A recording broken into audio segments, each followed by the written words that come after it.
ಇನ್ನೂ ಭಾಳ ದೂರ ಹೋಗೋದಿದೆ.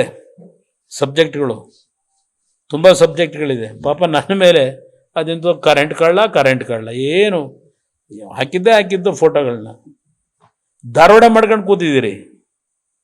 ತಪ್ಪು ಮಾಡದೇ ಇರೋದಕ್ಕೆ ನಾನೇ ಅದು ತಪ್ಪು ಒಪ್ಕೊಂಡು ನಾನು ಇನ್ಯಾವನಾದರೂ ಆಗಿದ್ದಾರೆ ರೀ ನನ್ನ ಯಾಕ್ರಿ ಕೇಳ್ತೀರಿ? ಅವನು ಯಾವನ ಆಗ್ತಾನೆ ಅವನ ಕೇಸಾಕ ಹೋಗಿದೆ ಅನ್ನೋರು ಇವ್ರುಗಳೇ ನನ್ನ ಹೆಸರಾಗ್ತದ್ದೇನೆ ಅಂತ. ನಾನು ಅವನು ಯಾವನೋ ಅಮಾಯಕ ಕೂಲಿ ಕೆಲಸ ಮಾಡೋನು ತಿಳಿದೆ ಏನೋ ಮಾಡ್ಬಿಟ್ಟ, ನನಗೇನು ಗೊತ್ತು ಹೋಗ್ರಿ ಅನ್ಬೋದಾಗಿತ್ತು.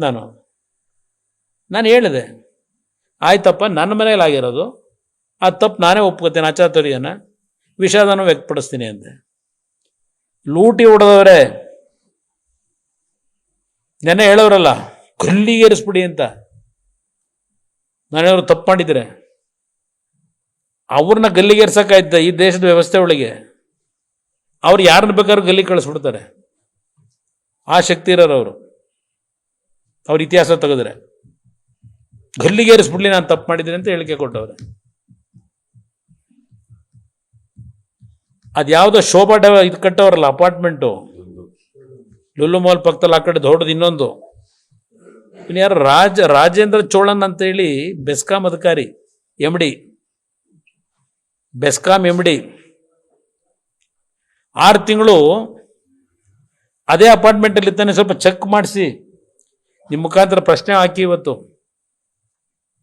ಆ ರಾಜೇಂದ್ರ ಚೋಳನ್ನು ಆ ಶೋಭಾ ಅಪಾರ್ಟ್ಮೆಂಟ್ನಲ್ಲಿ 6 ತಿಂಗಳಿದ್ನಲ್ಲ, ಅಲ್ಲಿ MD ಇದ್ದಾಗ ಬೆಸ್ಕಾಮು. ಆ ಫ್ಲ್ಯಾಟ್ಗೆ ಎಷ್ಟು ತಿಂಗಳಿಂದ ಬಿಲ್ ಬಂದಿತ್ತು ಅಂತ ಕೇಳಿ 6 ತಿಂಗಳಲ್ಲಿ ಎಷ್ಟು ದಿವಸ ಬಂತು ಬಿಲ್ಲು ಅಂತ. ನನ್ನನ್ನು ಅಷ್ಟು ಕೆದಕಕ್ಕೆ ಹೋಗಬೇಡಿ, ನನ್ನ ಬಗ್ಗೆ ಲಘುವಾಗಿ ಮಾತಾಡ್ತಿರಲ್ಲ. ನಾನು ಇರ್ತಕ್ಕಂತ ಹೇಳ್ತೀನಿ, ಸರಿಪಡಿಸ್ಕೊಳ್ಳಪ್ಪ ಅಂತ ಹೇಳ್ತೀನಿ.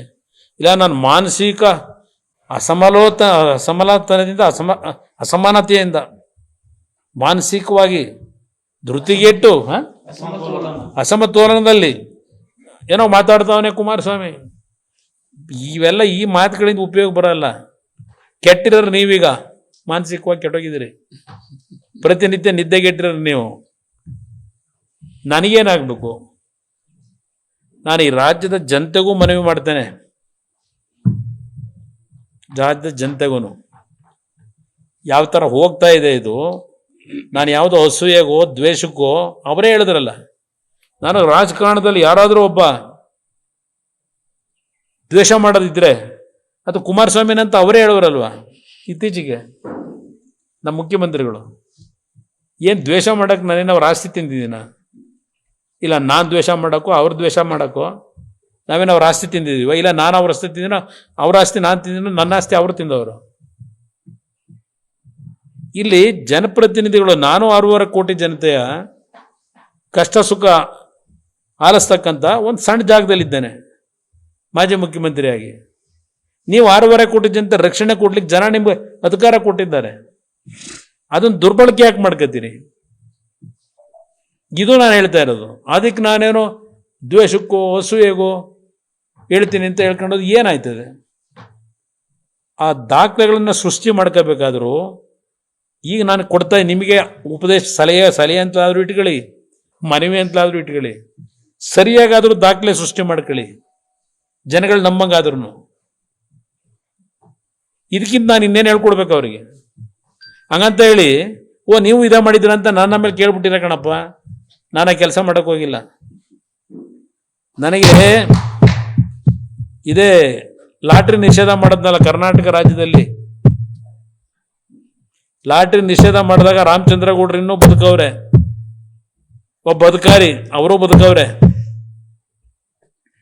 ಅವನು ಯಾವನೋ ತಮಿಳ್ನಾಡಿನಿಂದ ಕರ್ಕೊಂಬಂದು ಅಲ್ಲೆಲ್ಲ ಕಾಯ್ತಾವನೆ ಅಂತ ಬಂದಿರಲ್ಲ, ಲಾಟ್ರಿ ನಿಷೇಧ ಮಾಡೋದು ಬೇಡ ಅಂತೇಳಿ. 2006ರಲ್ಲಿ 30 ಕೋಟಿ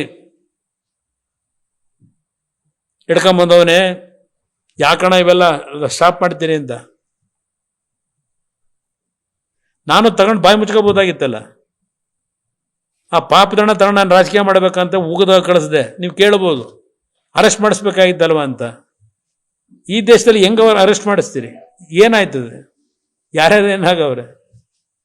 ವ್ಯವಸ್ಥೆ ಏನಾಗಿದೆ ಅನ್ನೋದು ಇವತ್ತು ಒಬ್ಬನಿಂದ ಸರಿಪಡಿಸೋಕ್ಕಾಗಲ್ಲ.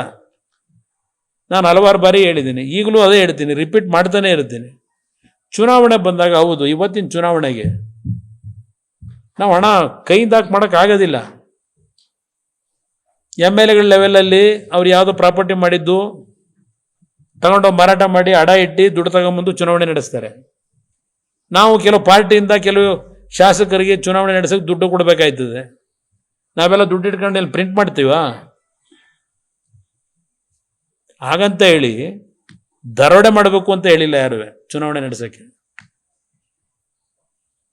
ಇದನ್ನು ಹೇಳಿದ್ರೆ ನಿಮ್ಗೆ ಹೊಟ್ಟೆ ನೋವು ಬಂತ ನಾನೇನು ಮಾಡೋಕ್ಕಾಯ್ತದೆ? ಹೊಟ್ಟೆ ಉರಿ ಅಂದರೆ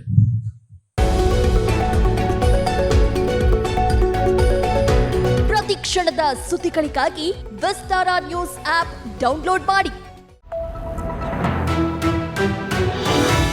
ವಿಸ್ತಾರ ನ್ಯೂಸ್, ನಿಖರ ಜನಪರ.